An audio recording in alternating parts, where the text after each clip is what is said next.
Welcome to the Urban Outlander. Thank you so much for pressing play on this video and letting me take a few moments to quickly introduce myself. My name is Jordan. You are on the blog Urban Outlander, and I'm happy that you're here.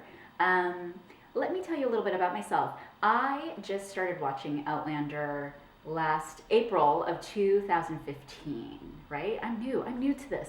Outlander's been around, the book has been around for about 25 years, and so I'm relatively new to this. I'm kind of a baby in the grand scheme of Outlander Diana Gabaldon fans, because there's a lot of people out there who've been following her for years, since the beginning. You guys know the books in and out, and then there's people like me who are new to all of it.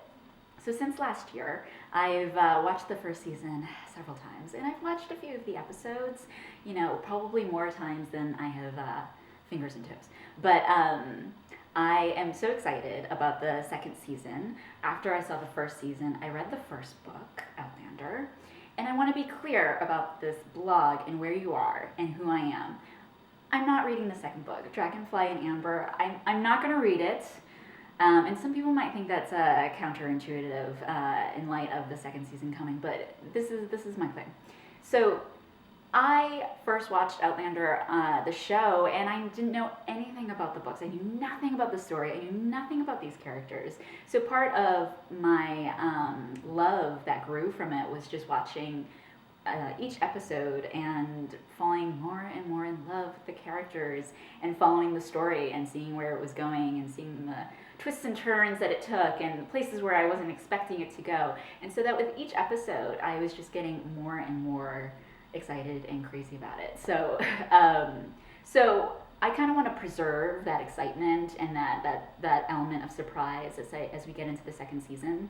So I'm gonna stay away from the book.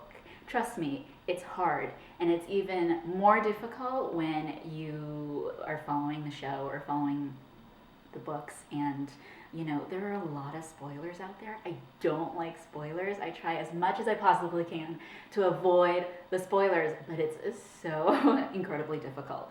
But that's my explanation for staying a DA virgin. Come on, you guys, DA virgins unite. I can't be the only one out there. And so with this blog, it's kind of an exploration of the show, what we've seen in season 1, and maybe a little bit of speculation about what's going to happen in season 2 from a person like me who knows nothing about what could happen, but I have ideas. So with that, let me segue a little bit, very quickly, into the season 2 teasers that have come out in the past few months, right? There was the one in December that came out, and I liked it. It was vague. I was afraid at first, but it was vague. It didn't really give anything away. So that was good. And then a few weeks ago, the season 2, I think they call it a Featurette, came out and gave a little bit more insight into what is going to go down in season 2. I like the season 2 Featurette that came out, but let me tell you right now, it gets me a little nervous. Jamie and Claire are arguing again. I hate it when mommy and daddy fight. And who is he talking about? Like choosing between him or someone else? Like who, what? What is that all about? And then the Jacobite Rebellion and what's going to happen at the Battle of Culloden.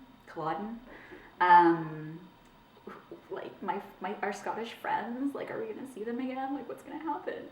So if you like this journey and following it with me, please like us on Facebook, The Urban Outlander, follow on Twitter at Urban Outlander, and with the blogs, sometimes I'll do videos and sometimes I'll just do regular blog posts. So maybe you want to try and convince me to read the book before the season 2 premieres. Give me your best shot. Lay it on me. Tell me what I should, why? Because right now I'm a DA virgin and I'm not ashamed. And so like me or don't like me, it's a discussion. This is just like, an open forum. We can have a discussion. We can have disagreements. It's all good.